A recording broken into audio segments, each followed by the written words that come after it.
Estamos de volta com o programa Dinâmica Direito. Para você que começou agora, estamos aqui com o doutor Armando Lúcio Ribeiro. Ele que é promotor de justiça da 5ª Promotoria, responsável pelos crimes contra a vida. Tribunal do Júri é com ele mesmo. Doutor Armando é também professor universitário do Departamento de Direito da UERN, nossa querida UERN. Doutor Armando, seja mais uma vez bem-vindo ao programa Dinâmica Direito. Meus cumprimentos ao doutor Nazeu, os cumprimentos aos telespectadores da televisão aqui, desse canal, que já tive a oportunidade de participar desse programa. E estamos aqui para, na medida das nossas possibilidades, responder aos questionamentos que forem feitos. Muito bem. Então, doutor Armando, o tema é bem amplo, bem geral. Os 20 dias iniciais do governo de Bolsonaro. Algumas medidas que ele tomou, alguns posicionamentos que o nosso excelentíssimo presidente. Eu acredito que o senhor, além da sua larga experiência, o senhor é professor universitário de matérias de direito penal, processo penal. Então, acredito que esses reflexos, essas medidas, que a gente vai citar algumas aqui logo de antemão, a facilitação da posse de arma de fogo em casa, tudo isso o senhor vai poder esclarecer com muita clareza, com muita propriedade. Então, doutor Armando, logo de início, a primeira pergunta.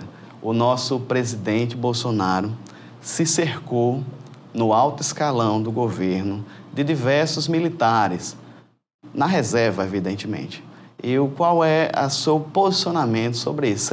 A mídia, os jornalistas, grande parte, diz que isso talvez mancha a imagem do país, que é uma jovem democracia, 30 anos de retomada da democracia. Esse posicionamento, essa postura, as nomeações, o que o senhor achou, doutor Armando? Eu acho absolutamente normal. Ele uma pessoa de origem da caserna, né, do militarismo, e evidentemente que o conhecimento dele se trava junto dessas pessoas. Pessoas que, inclusive, já têm comprovado a prestação de serviço à humanidade em geral, como é o caso do general Heleno, que já participou de missões de paz da ONU, além de outros que comandaram o Exército Brasileiro. Aquela questão do militarismo é mais digamos que um preconceito que existiu contra uma determinada situação que houve no nosso país. Eu não vejo como absolutamente nenhuma mácula a qualquer governo ele ter oficiais, pessoas comprovadamente para se chegar ao generalato, é preciso passar-se por uma carreira e ter todo o histórico dessa pessoa, que é todo registrado. Nenhum desses oficiais, eles têm processos criminais e nenhum deles foram alvos de investigações, logo, são aptos a participarem de qualquer governo. Doutor Armando, sobre o ministro da Justiça, que alguns falam até o superministério, foi indicado, a gente pode dizer agora, ex-juiz, doutor Sérgio Moro, que participou ativamente da questão da Lava Jato. Como o senhor viu a indicação? Eu sei que isso já é um assunto desde outubro, né? Desde após as eleições, já foi uma polêmica no mês de novembro, mês de dezembro, a questão da equipe de transição, mas como o senhor viu, no caso, a nomeação, a indicação e agora a nomeação do ministro Sérgio Moro à frente de tão importante pasta? Para o senhor Sérgio Moro, não foi tão bom quanto para o Brasil. Ele teria uma longa carreira e um longo serviço a prestar no Poder Judiciário. No entanto, para aquele instante,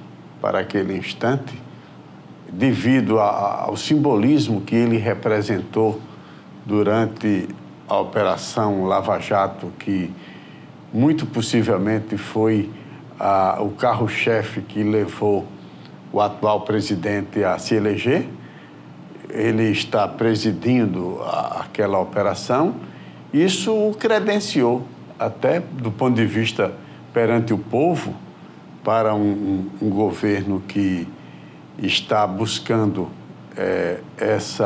esse empréstimo de moralidade e de seriedade à coisa pública, nada melhor do que integrar o seu ministério, um membro do Poder Judiciário, um ex-membro do Poder Judiciário, que justamente conduzia aquela operação. Acredito que foi melhor para o Brasil do que para a própria pessoa física do Sérgio Moro a indicação dele como ministro da Justiça. No caso, doutor, no caso específico de Sérgio Moro, ele, com as suas prerrogativas de juiz, ele era imparcial. Ele tinha sua imparcialidade preservada, poderia julgar, fazer seus julgamentos, embasar seus processos e suas sentenças. Mas agora ele está do outro lado, agora ele é um ente político, ele faz parte da política. Ter um chefe agora, doutor, como seria, assim, o senhor, nas mesmas prerrogativas, o senhor tem, como promotor de justiça, pode agir de maneira parcial, buscando o bem da sociedade, da justiça? Como para a sua opinião, como é não ter chefe e, de repente, estar do outro lado, tendo que, muitas vezes, algumas particularidades, ouvir e ficar calado? Como o senhor interpreta isso? Eu me lembro isso toda vez que me perguntam uma situação dessa natureza. Eu me permito até contar uma história. Em 1984, eu terminei meu curso de Direito e um tio que eu tinha, tio Bianô, ele disse que eu era uma autoridade, que eu era um advogado, como ele chamava, né? Aí eu disse, não, eu não sou essa autoridade não, tio Bianô. Em 1986, eu fui delegado de polícia e ele disse que agora sim, eu era uma autoridade, que eu era um delegado. E eu disse, mas tio Bianô, não é essa autoridade toda não. Em janeiro de 90, eu passei num concurso de promotor, aí ele disse, agora é uma autoridade, porque é um promotor público, ele dizia, promotor público na época. Eu dizia, não, mas, Bianô, eu não sou essa autoridade, não. Em 1996, eu fui ser instrutor na Academia de Polícia Militar, no curso de formação de oficial. Aí ele disse, agora é o professor dos oficiais, agora é uma autoridade. Eu disse, não, Bianô, eu não sou essa autoridade toda, não. E ele disse, o que danado é autoridade? Porque nada eu dizia que é autoridade. A autoridade é quem faz a coisa certa. Então, é essa mesma questão do Sérgio Moro ter ou não um patrão. O nosso patrão é a nossa consciência.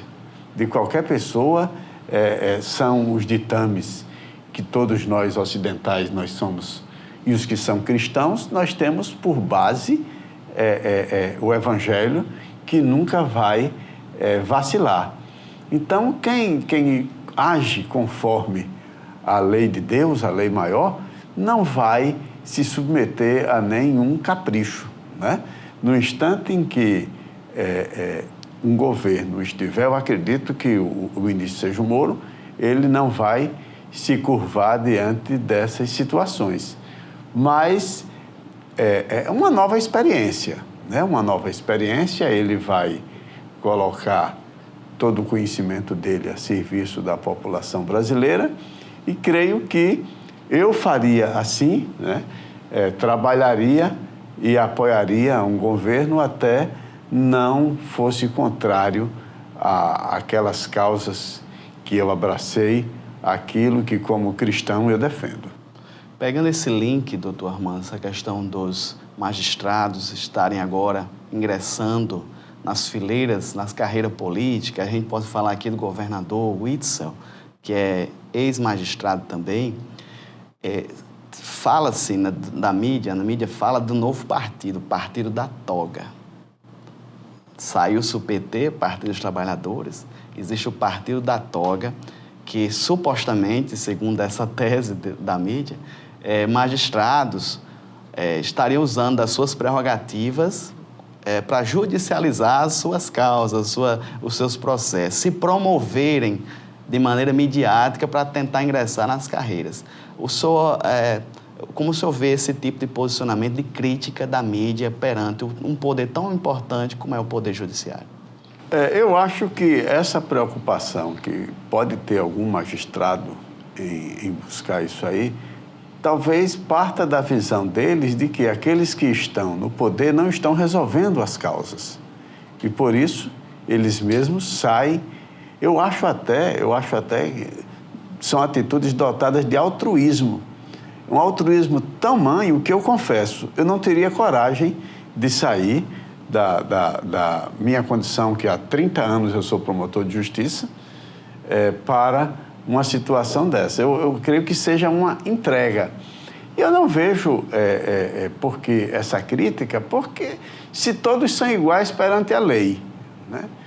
Por que é que seria vedado a um magistrado pertencer à política como governador, como ministro, etc., se eles podem? Isso é até uma comprovação para a população em geral de que nós não temos supersalários, senão nós não trocaríamos os supersalários pelos cargos mais convencionais que nós já temos na República. Eu acredito que o ex-juiz, hoje governador do Rio de Janeiro, vai fazer um bom trabalho como governador no estado do Rio de Janeiro.